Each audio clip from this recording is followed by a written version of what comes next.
Hey guys, Jonathan Castro with Off-Leash K9 Training in Orlando. Today we have Dart. He's a 7-month-old French Poodle, and he's going to be here for a 2-week boarding training. Dart has some issues, likes jumping on people, gets really stubborn, doesn't like to listen.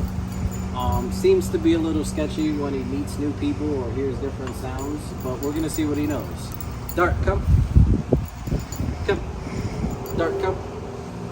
Dart, come. Come. Good boy. Sit. Sit. Dart, sit. Sit. Sit.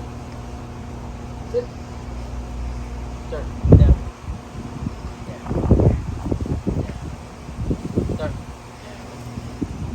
Dart. Place. Place. Good boy. Good job. Sit. Sit. Sit. Sit. Come.